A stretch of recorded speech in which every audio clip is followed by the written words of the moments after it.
Good evening, good evening, good evening, and welcome to day 3 of the seat. And today we'll be looking at strengthening female participation in the electoral process. Strengthening female participation in the electoral process, and we'll be expecting our speakers to join us on this space as soon as possible.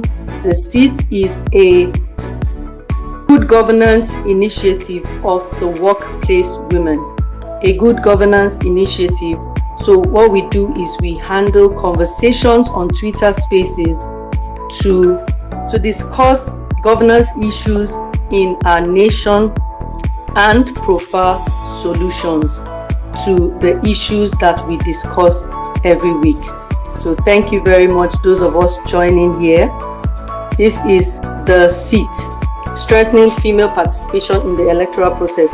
Like I said, we're going to be having 2 panelists that will be speaking today, and I am not the only anchor for this evening.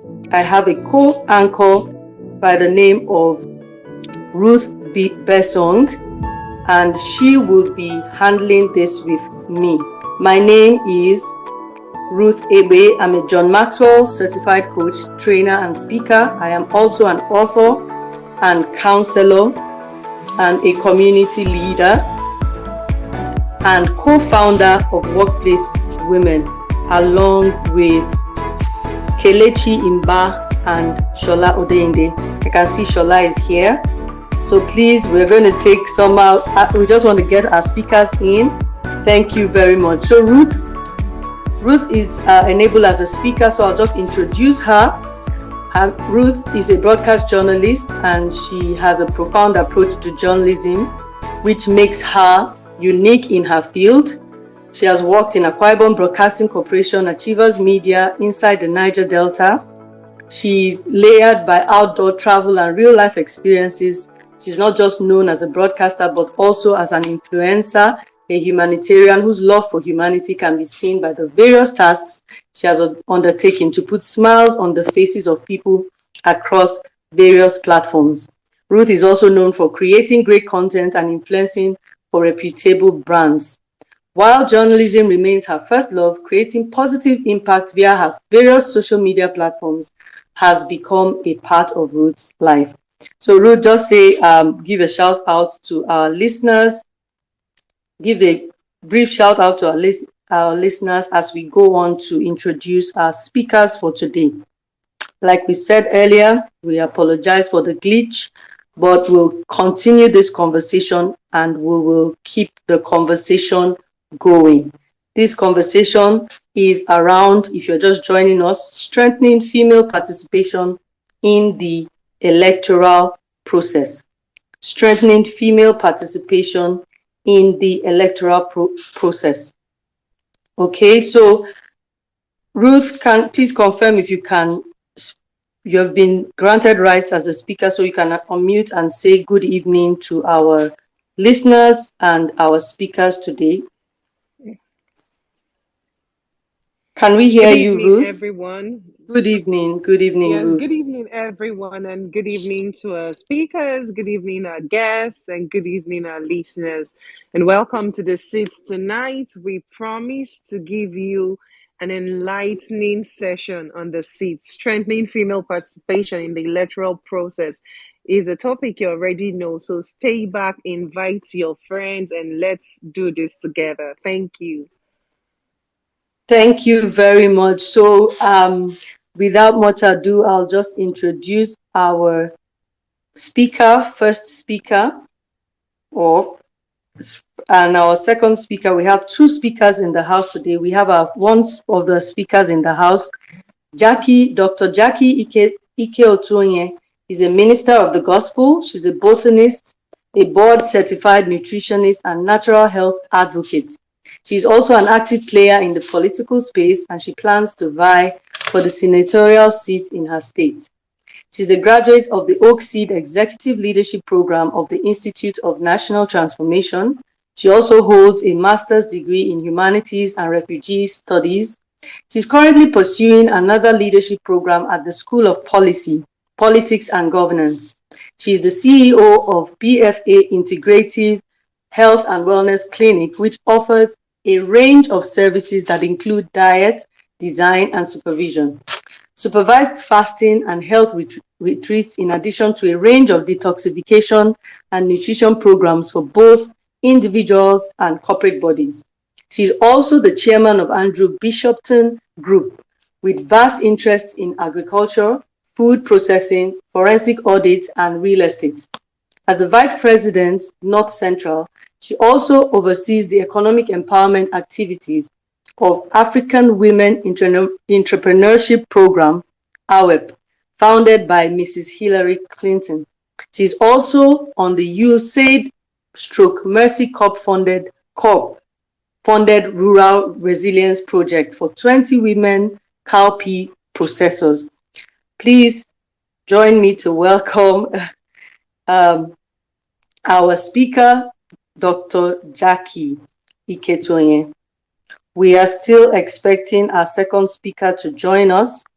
And while we await her to join us, I'll just quickly introduce her or just read out her profile so when she joins us, she can join the conversation immediately. Our second speaker is Portia Anthony. She's the CEO of Montevetro Petroleum Nigeria Limited.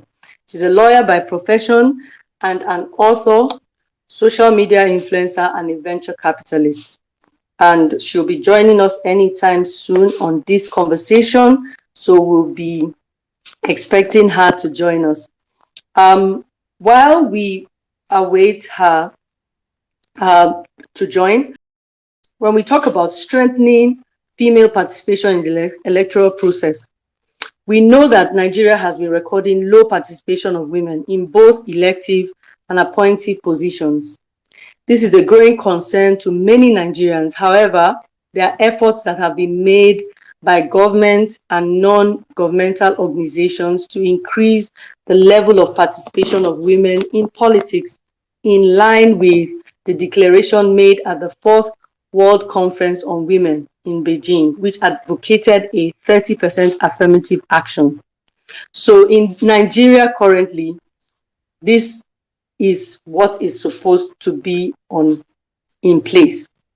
But the national average of women's political participation in Nigeria has remained 6.7% in elective and appointive positions, which is far below the global average of 22.5%, Africa regional average of 23.4%, and West Africa sub-regional average of 15%.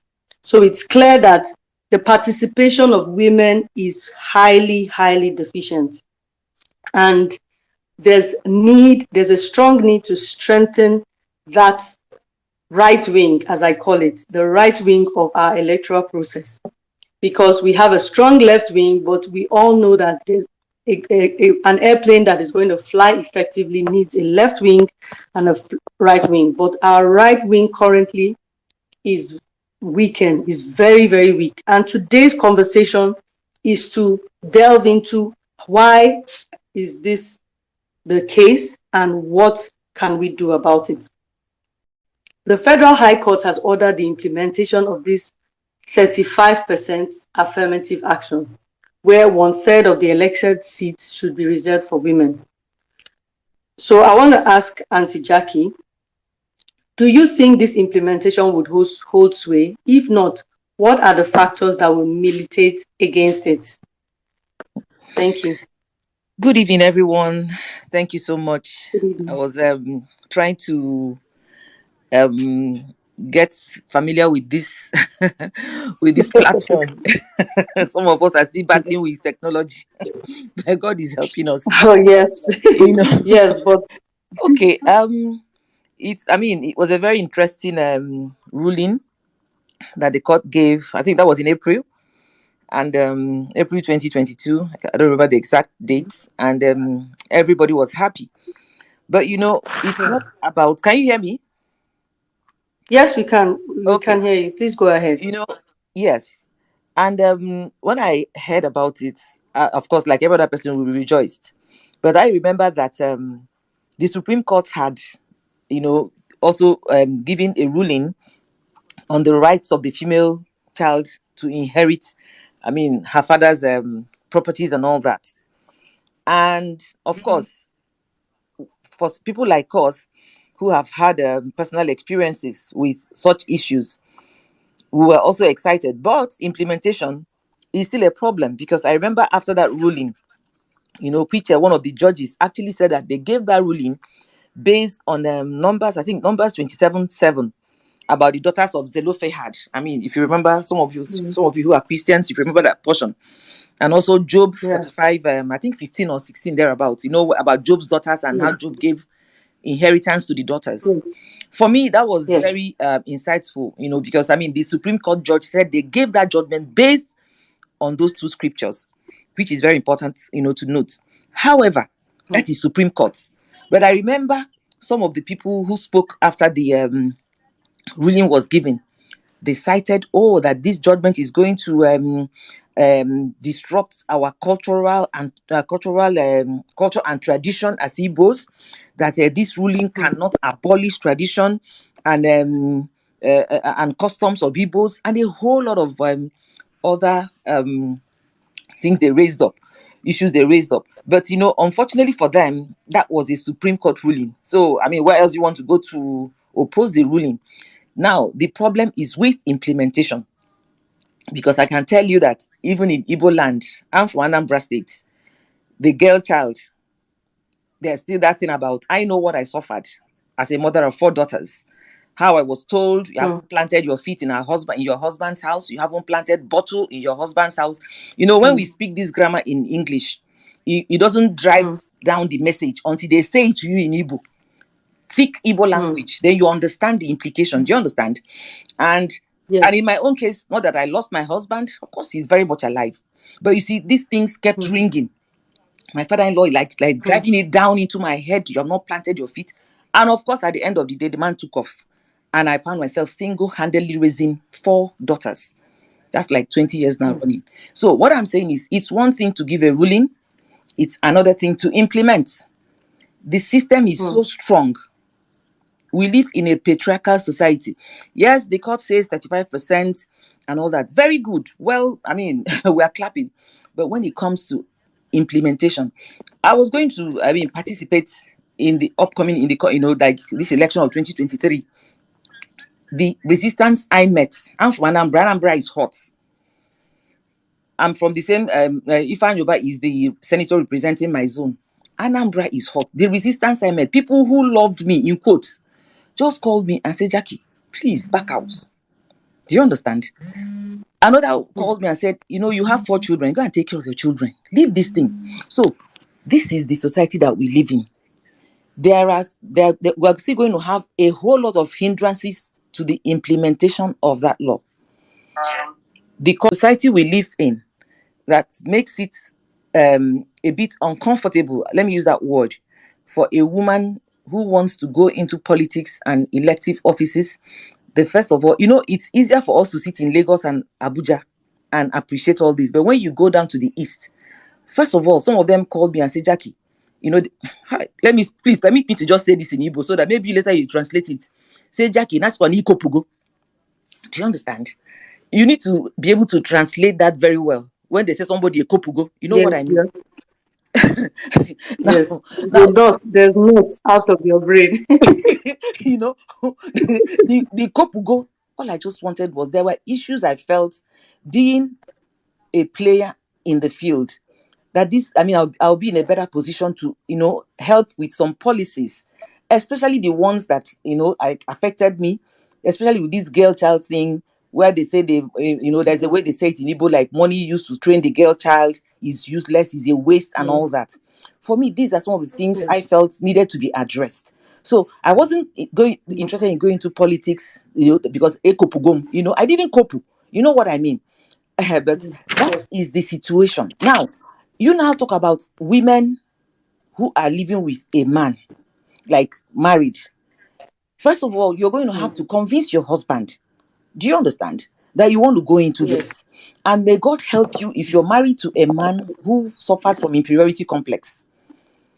You're either going to, prayerfully get him to buy into the vision, or if you insist, of course, you're going to have problems and it might end up breaking the marriage. And nobody is supporting a broken home. Do you get what I'm saying? So these are some of the hindrances the women are facing. Then you talk about the financing. For me to be able to have participated in 2023, I was asked to put down 2 billion naira. Do you understand? How many women can afford that? Now, for you to be able to afford that, you have to start looking for a godfather, in quotes. And some of the godfathers are godfathers indeed, because there's a whole lot that comes with godfatherism. So by the time I looked at a lot of these, that's why when the court gave that ruling, I smiled. I said it's good on paper, but in terms of implementation, how far are we going to go? So there's a whole lot of orientation that is needed, and this orientation has to start from the home. It's not just enough to talk about it it has to start from the home, the mother, the father, so that going forward, even as like my children, I keep talking to them about politics so that they can be politically aware. Now, if you're not just in politics, there are other ways also being in government. I was sharing something with somebody recently. This is just like an aside. I said, okay, look at what is going on.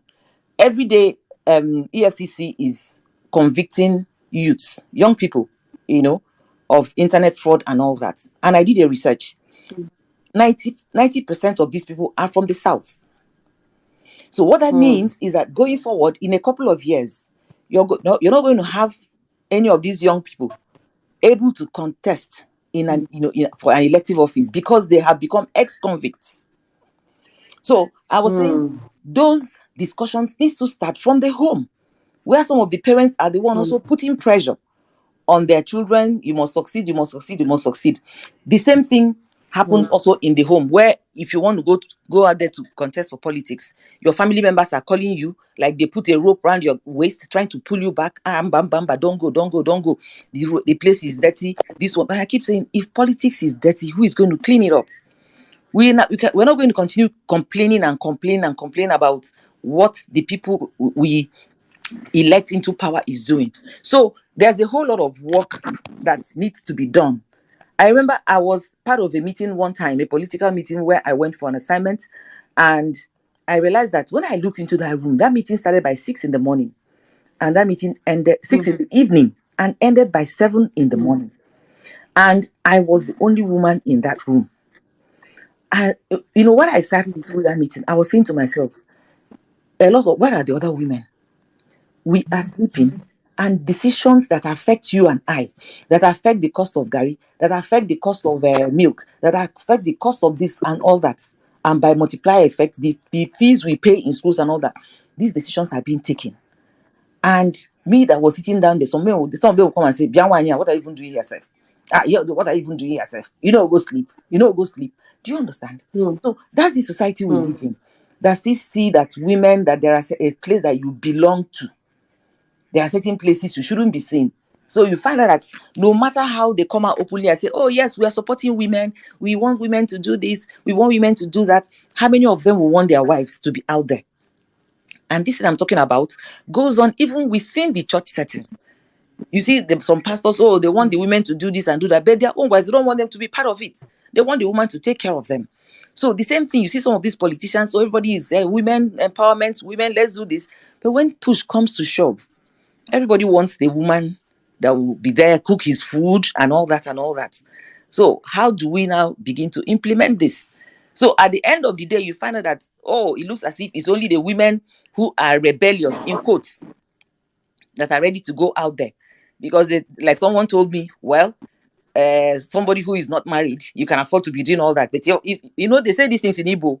But if you're married, you will learn to respect yourself. So Dr. Jackie, Yes, we ma'am. know that the culture, because listening to you, we can hear that there's a very strong cultural perception about women, in this electoral process. And the idea that we need to do something about it is one thing, but the will to do it is another thing. So what really if you're saying, okay, all these challenges are facing women from participating, what really is the difference it will make for a woman to be in, to participate in this? Because as we can see, the challenges are there. There's no support. Nobody is sponsoring or supporting the women to go into those places. Even if there's a law in place, the women still feel that there's an invisible wall keeping them from taking those positions. So what sort of mindset, what is the difference to make? What should these women know, or what should the men know that will make a difference in their actions or in their attitude towards women's participation? Because we can see this, there's a cultural divide, there's a cultural issue, and that's because people feel there's a reason why women should stand back from it. But what's the strong reason? What is what difference will it make for women to be in power? What's that strong reason that will make them break out of whatever is holding them back from participating? Can you speak to that, please? No, you And see, please, our listeners, I'm sorry, I just want to say, so please, our yeah. listeners, we have two speakers, but yes, in the space, we also give room for some listeners to lend their voice to this conversation. So if you're a listener and you'd wish to say something, would like you to indicate, we'll take note of your indication and let you speak when it's time for you to lend your voice. Thank you, Dr. Jackie. Sorry for that. I just Yeah, wanted sure. to get that Okay. across.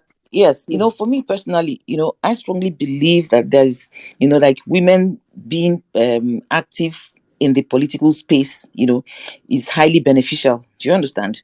And of course, they're going to play a lot of role in designing policies that benefit women, designing policies that benefit children, designing policies that benefit families in general. Okay, there's a popular saying that the hand that rocks the cradle rules the world. Rules the But world. so, Yes. yes, but we need to let our men understand that this is not a competition. It's not like women against men. They need to understand Indeed. that. And that's my, I mean by that, there's a whole lot of orientation that needs to be done. But of course, there's also that cultural, these things are deep seated. But we're not giving up hope, honestly. Because the reality is that the way I'm going to, like, for instance, the way I'm going to pursue policies that affect a whole lot of things, even the food we eat, because I'm somebody that's also playing an active sector in the food and health sector. The way I'm going to pursue those policies may not be the way a man who really does not care, or he wants just to be there and enjoying the opportunities of power and all that. He may not pursue it the same way. So I'm really a firm advocate and a very strong advocate of having more women, even in our National Assembly, as long as we can have more support, to overcome some of these obstacles. Okay, because women are the ones that will actually help in promoting, policies that promote women's rights and all that, children's rights. When we have them, because it's about numbers. If you have more women, then we're going to have more results. Because I can tell you, because women are the ones that tend to speak more for the interests of their communities, local communities, and all that, because they are more involved and closer to these people than the men, honestly. So I think that's a strong reason to have more women in that political space. Okay, thank you very much. Ruth, I was Okay. expecting that you would. Yes. Yes. Okay, so like I said earlier, I'm not anchoring alone. I have another Ruth as my co-anchor, Ruth Besong. So Ruth Besong has some questions for our speaker. So over to you, Ruth. Okay. Good evening, everyone, once again, and good evening, Auntie Jackie. So, Good evening. yes, as the clamor for more women representation in elective position continues, please, we would like to ask, what is your opinion on the refusal of the National Assembly to include the 5 key gender bills in the Electoral Act of 2022? Oh my God, that bill. you know, there were so many issues around that bill. I was one of those that went to sit in front of the National Assembly gates. Wow. we sat there for days. you know, a lot of they gave a lot of reasons that the lobbying was not enough, the lobbying was not on time, and I'm like, what are they talking about? The first lady was part of the lobbying group, the wife of the vice president was part of it, and even the women in the National Assembly. But you see, it also still boils down to, like, when they were talking about lobbying, I called some of the women, I said, listen, when a man is talking that you didn't lobby well, what he said that you didn't spend enough money, you didn't throw money around, Mm. because that's how some of them lobby. But you see, the women, I mean, how many of them have that kind of money to throw around Yeah. in lobbying? And that is their understanding of lobbying.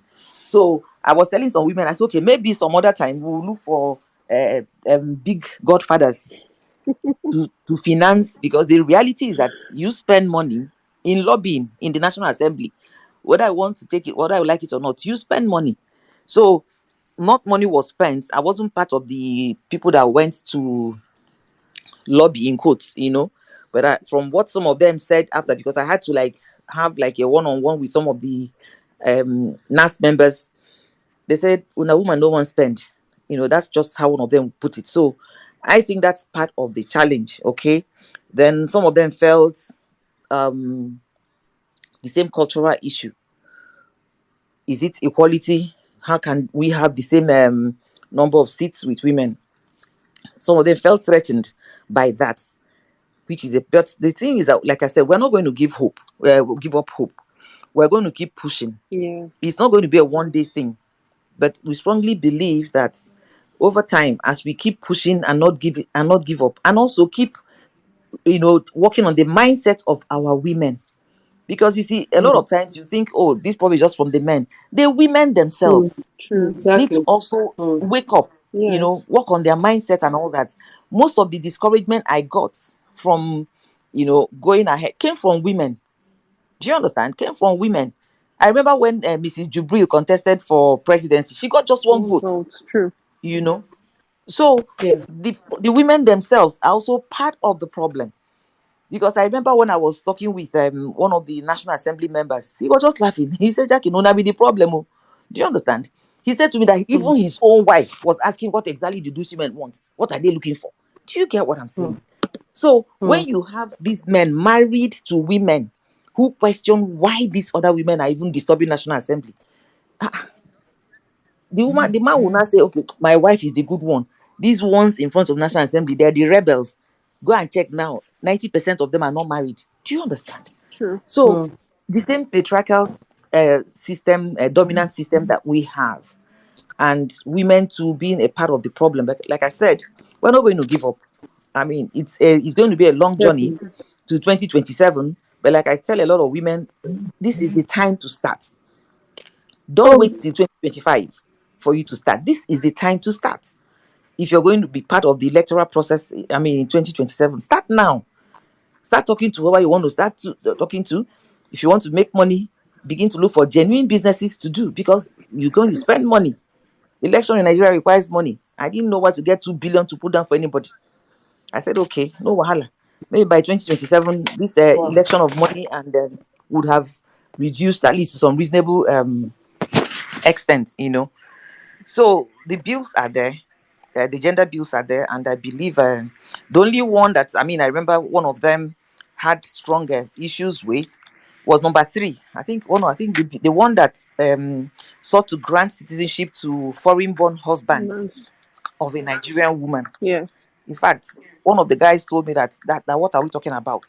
That shebi, when the woman marries, you automatically become a citizen of your husband's place. That which one are we now bringing again to carry a man from abroad and come and give him city? So there's a whole lot of mindset shifts that we need to do, and I believe that with proper networking and orientation, especially of the Mm. men, we'll make good progress. But a lot of our men are so set in their ways. Like that. That's why, like, when they say some things publicly, is to get the vote of women. Oh, meet them one on one and hold that discussion. It will shock you. You know. So that's the situation where we are. But I'm very positive. I'm Okay. hopeful that over time, especially the one that seeks to allocate 35% of political positions to women, both to appointment and in National Assembly. I believe that we will be able to achieve that. Okay, even the 10% in favor of ministerial appointments, we should actually ask for more. We should ask for more. True. 10% is not Yeah. much, 10% is too little. We should ask for more. And I'm hopeful that maybe the next president will be able to be more gender sensitive in women Right. issues than we presently have at the moment. Interesting. Thank you Yeah. very much, Dr. Jackie, for that. Thank you for that. So you've really explained to an extent what the challenges are. And like we keep saying, one of the things that will keep right now, as you spoke, you also brought to fore that not just the men are not just the problem, but women sometimes can also be a challenge Women. because there's a certain mindset a woman has. There's a certain mindset about her place, and she does not picture herself in certain places, and so that's why she's limited, and that's why she stands back. Because as far as I know, any woman who puts her mind to doing something, no matter the challenge, she can find a way. So most of the time, it's giving them that reason. We have some listeners who are requesting to speak. So we have Morenike on this space requesting to speak, right? So I'll just give her to lend her voice. But before I say that, like I said earlier, we have two speakers and we're still expecting our second speaker, Portia, to come. There's something that we've been overemphasizing, and this is all the conversation is all about. We are talking about women participation, but there's a specific place we are expecting women to participate, and that's the electoral process. And this electoral process, many times, it's also a factor that most women, even most men, don't understand what this process entails. The voting process is one process that, there's a battle with sensitizing people on their rights, on their responsibility. There's a battle on that. Even in that being elected into positions, there's also a process to be elected into the positions. There's a process. And we've talked about this. We need to understand what this process is about. Our other speaker, Portia, was supposed to really put her voice on this. But while we have that in mind, we're just going to keep that in mind, that this electoral process is something we need to understand. Because I believe that in understanding that process, we'll be able to find the way into coming into participating. Because what you don't know, what you don't understand, you might not feel it's important. But when you can understand, you see the importance of it, you're able to take a step and do that. We're going to really, really explain just before we end this space. We're going to explain this so that every woman possibly listening on this space will be able to see what this process is like and then see the possibility of her stepping up to participate in the process. But before that, I would like Morenike, I've given you speaker rights. If you can lend your voice, you have something to say, you can take it now. Thank you, Morenike. The floor is yours. Okay. I have another listener who was a speaker last week requesting to speak while we wait for Morenike.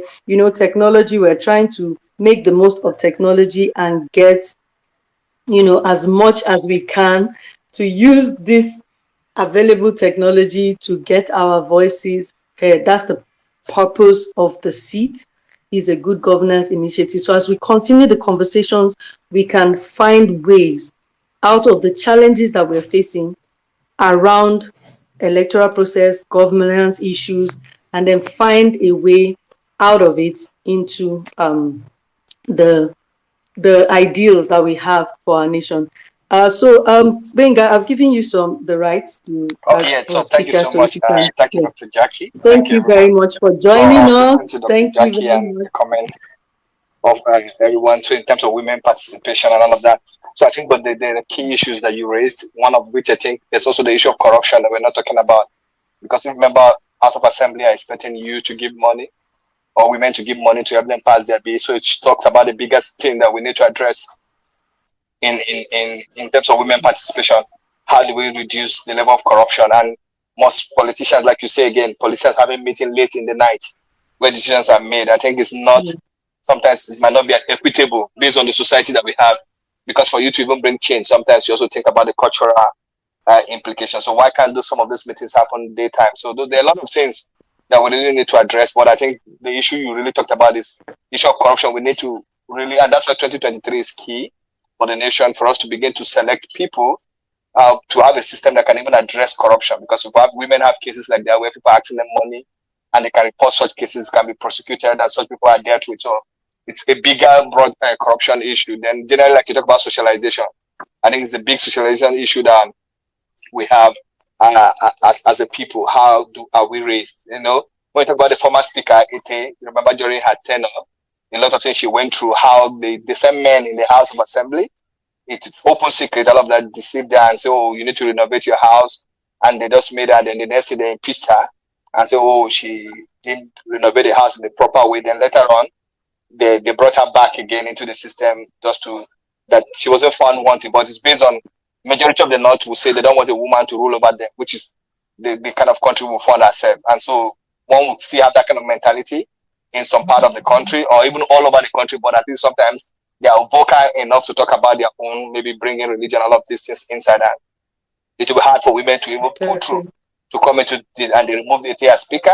Then later on towards the ending, they were smiling and made her again a former speaker. So you can see the kind of system we have. So we really need to change that, and especially even among the elite women. And so I wanted to raise a point that she raised.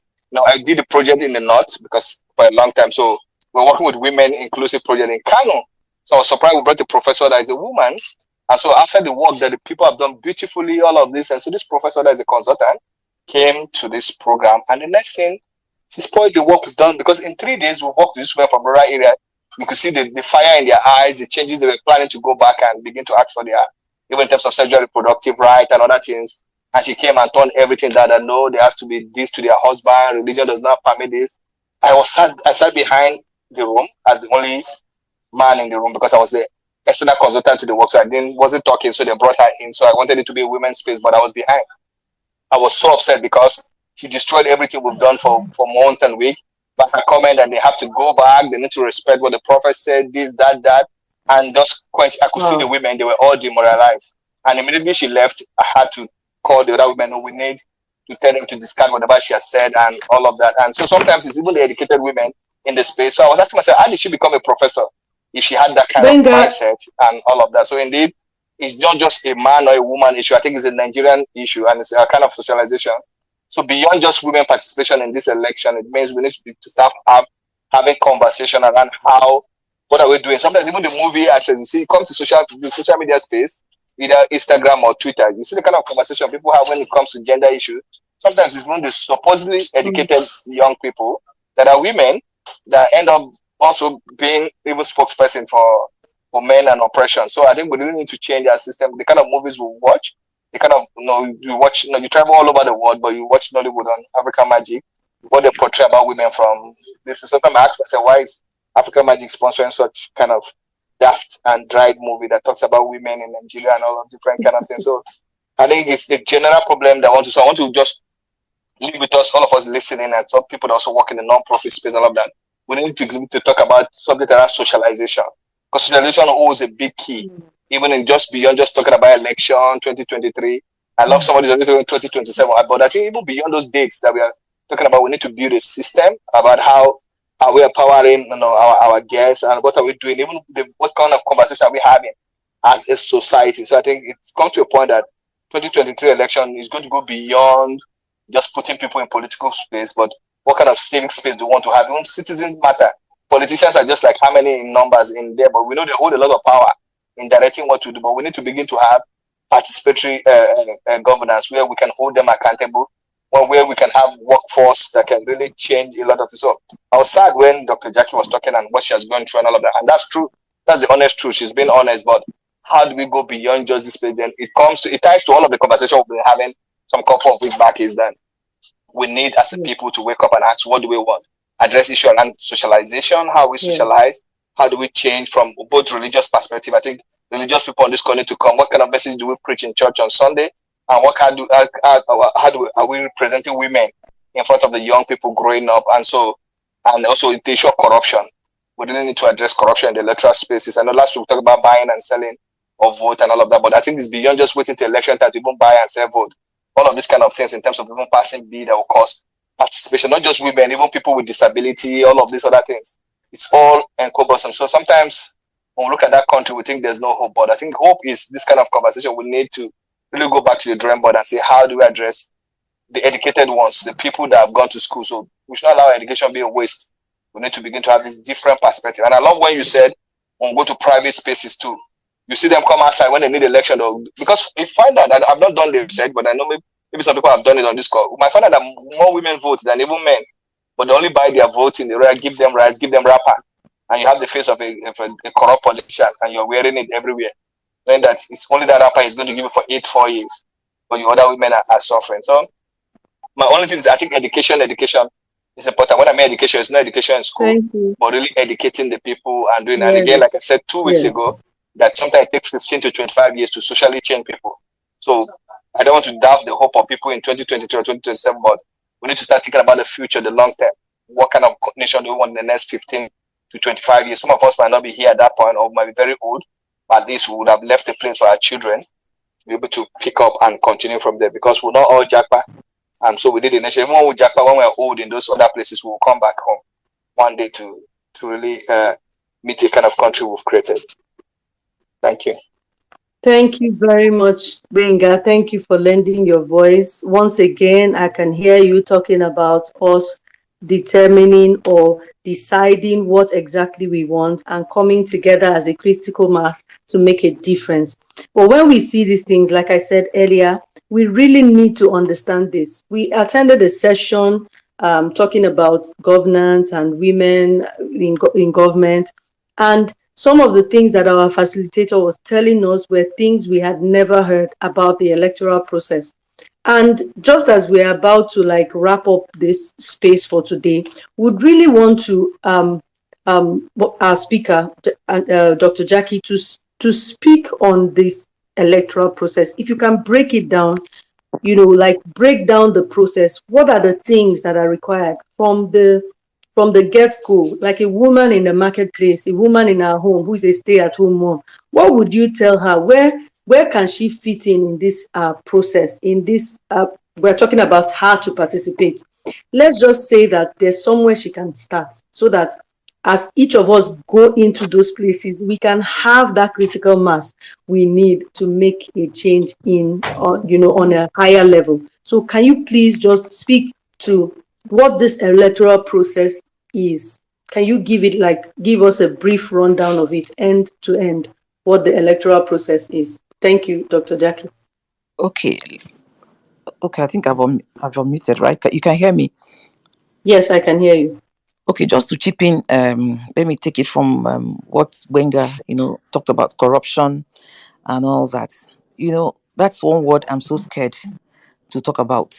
You understand? Because that word has been so bastardized.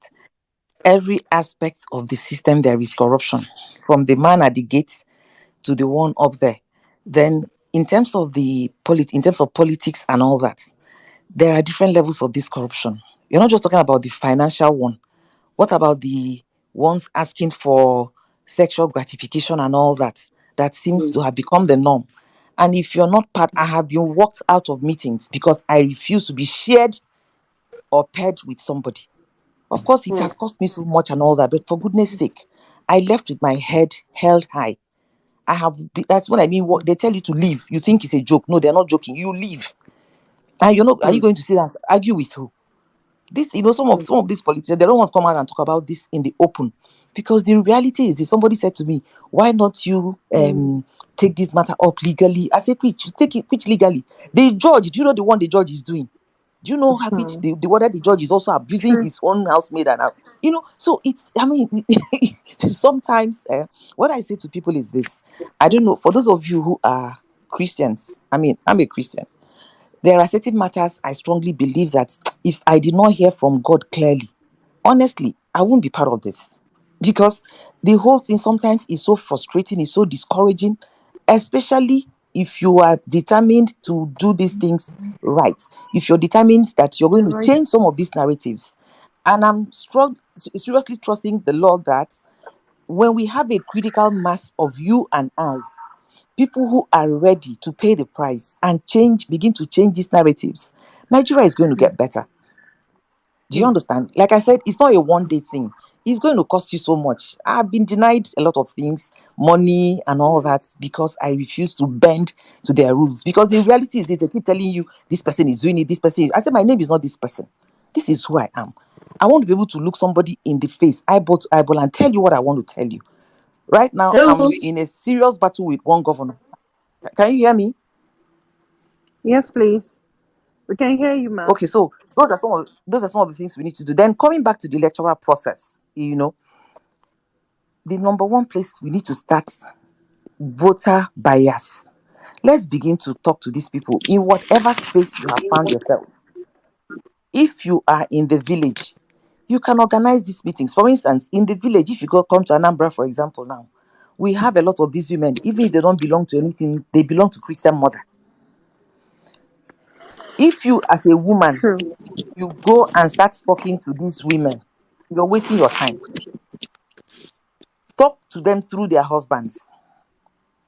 If I go to Mm. Anambra now and I want to have a meeting on politics with a group of village women, if I enter that meeting and start talking to them about politics, they will just be looking at you like efu. You have missed your way. Now, if you have a meeting with their husbands, let them buy into the idea. This is reality. It's not like whether I would like it or not. Let them buy into the idea. Then you can begin to deal with voter bias. Because a lot of these people in the village, you say a woman, they should go and vote for a woman. I'm not talking of the men now. Let me talk about the women. To go and vote for a woman, they just look at you. Hey, Burukwabia. Do you understand? They have come again. Then, of course, they look at you. Oh, maybe that's why they drove her away from her husband's house. So there's so much education that needs to be done at that level. I'm talking about now voting for women, voter bias, like when it comes to women. We need to address that from that grassroots level. Speak to their husbands before you start talking to the women, because the women themselves are a problem. I'm talking about the women that are not educated, even the ones that are so-called educated. Do you understand? So when we have done that, you can now even begin now teach them about, because if you ask now, how many people have collected their voters card? How many people have registered to vote? Do you get? These are realities. Some people will tell you, I beg, voting doesn't mean anything. It doesn't matter. Get it. Just like Bible says, bodily exercise profited little. Collect that little. Do that little exercise. So vote, voters card doesn't mean anything. Get your voters card, hold it. One day it will mean something. So for me, I don't want us to start from the top. Let's even start at the grassroots level. The education, the reorientation, the mindset reorientation. Voters apathy. Of course, there's a whole lot of reasons now they are giving. Some people are telling me they're not even going to come out on election day because of security reasons. And these are realities. What do you do? So one thing I know, I don't know what other people feel. Oh, we have a lot of intercession to do, because if you're not in there, you may not know the depth of some of these things. Some people are going to use insecurity issues to disrupt elections. We must do a whole lot of intercession, do voter orientation at whatever level we find ourselves. Whether you're in the village and you truly care about this Nigeria, you don't have to wait till you have 1,000 people. Little meetings like this, they may not have to be on Twitter, because some of them may not have access to internet. Little gatherings, everybody, there's a space you can occupy to begin to spread this message. Like what Benga was saying, you should be able to have your own little group that you're speaking to. And I can tell you that over time, we're going to have a critical mass of people that we can say, okay, we are ready to transform Nigeria. I don't know how much Oh time we have. wow. Yes, I have to join Yes. another Okay. meeting. We're actually out of time, so we're just going to like wrap up some of the things that have come across in this conversation. We have Morenike asking to speak again. We'll just give you another chance to see if your voice can come through in this space to speak to what we're talking about. Morenike.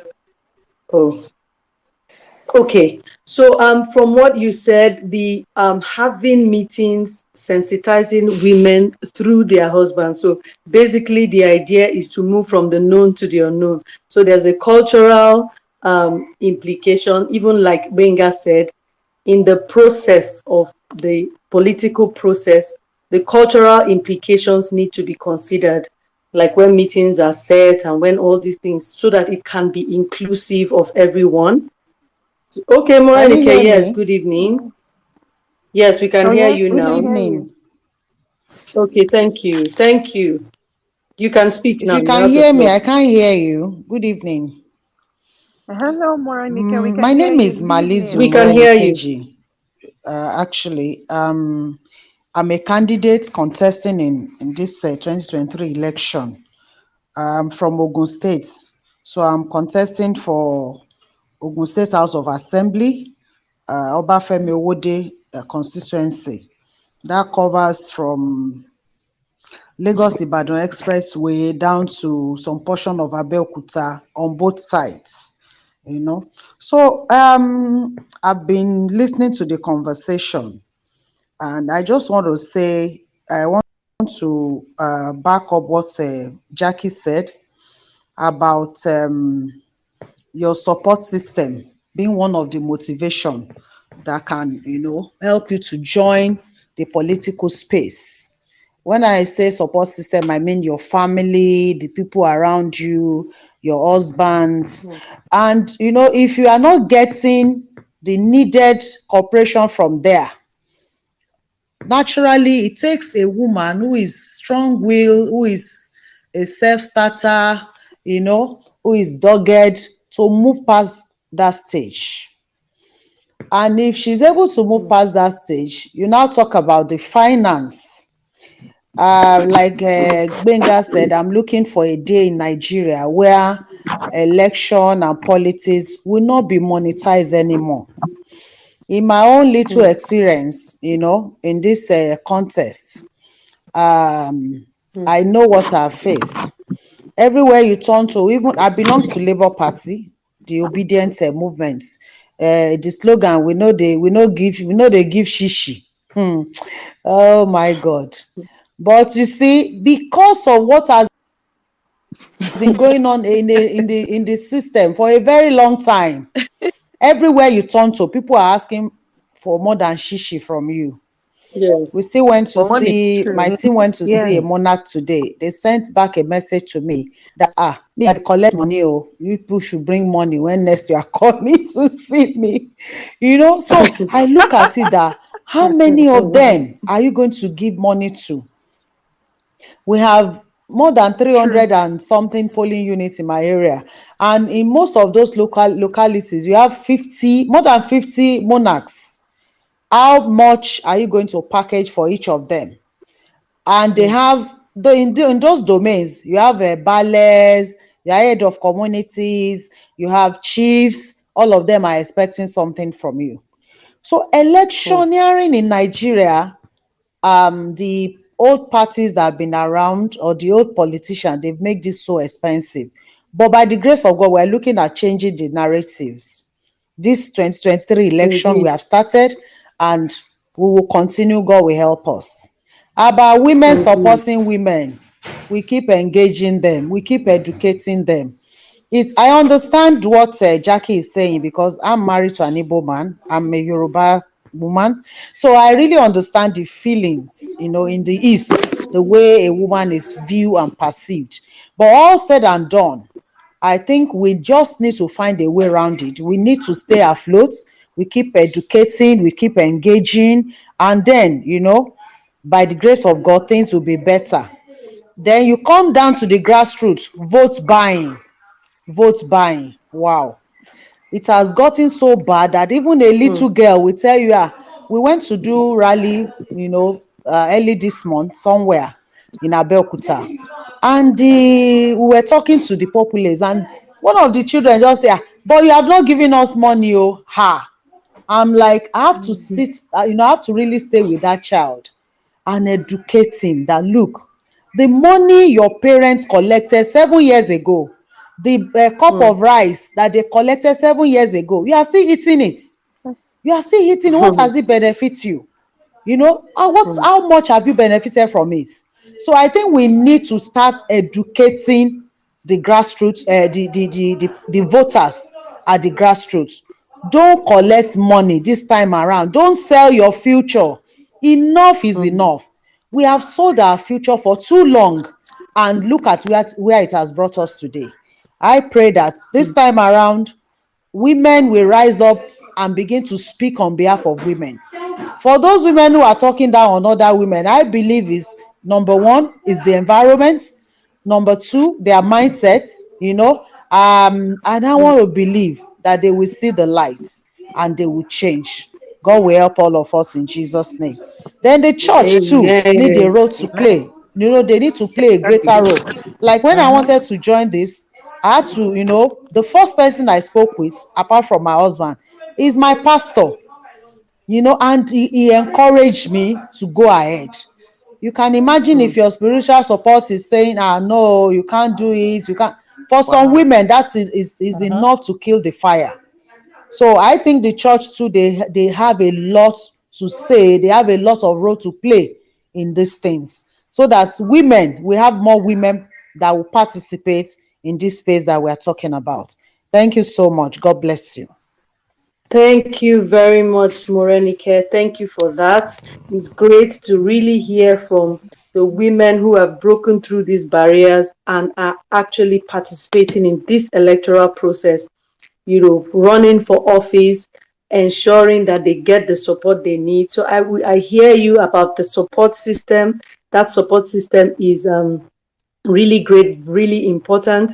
And the support system has to do with family, it has to do with finances, it also has to do with faith. And these key support systems usually is an encouraging, a motivating factor for women, and then women supporting women. Very, very, very key. I'd like to say at this note, because whenever we are in this space, words will be mentioned, parties will be mentioned, but I'd like to say and emphasize or reiterate that the seat is a good governance advocacy initiative. We're a non-partisan good governance. So what we are about is for good governance. We're not about we're not taking sides with any, we're not partisan in any way, but we would have our speakers or our listeners lend their voice and might lean towards a certain party or the other, but we as the workplace women and this platform is non-partisan. We're pushing for good governance, we're pushing for responsibility, we're pushing for participation, and we would like all our listeners, as we've listened through, to see some of the things. One of the things that keep ringing is educating ourselves, is sensitizing people about the need, sensitizing people about the gaps. There's a big gap between 6.7% and 35%. The gap is a lot. There's a lot of space for women to step up and get into those spaces where their voices need to be heard.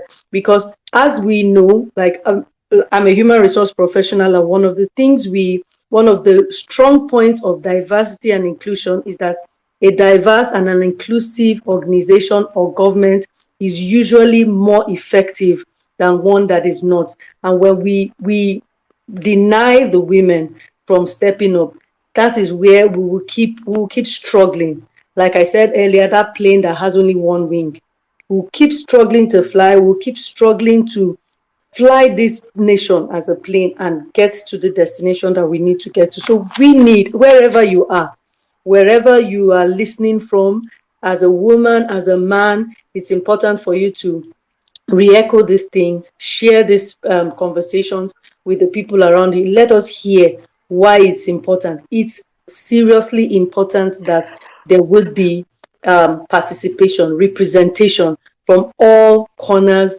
of the people, because there won't be good governance if everyone is not represented. I said earlier that our listeners can speak into this conversation, but we've hit our time to wrap up this space. We had a second panelist supposed to be here speaking especially on the issues around the electoral process itself. But Dr. Jackie has lended her voice as someone who has partaken in that electoral process and is still on running for a position. And we've also heard from Renike. So thank you, our speakers. Thank you, our panelists. Thank you to Ruth, my co-anchor. It's a pity that we were not able to hear from our second speaker, Portia Anthony, but hopefully we'll be able to get her to lend her voice. Thank you, Benga Oni, a speaker from our last session. You came and you also lent your voice here. It's all these topics find a way, they're intertwined one way or the other. We're talking about strengthening women participation, yet vote trading has come across, security issues as well has come across. So we can see that these issues are intertwined, and if we can come together to face them, to attack them, we'll be able to overcome these challenges. Thank you everyone for participating in this space today, the seat day 3, strengthening female participation in the electoral process. We doing our best as workplace women to ensure that we empower women at work, whether at work in the corporate sector or in governance, in public space, wherever women are, to take charge of their lives, take responsibility, and wherever you're supposed to be heard, wherever you're supposed to stand, take your stand in those platforms.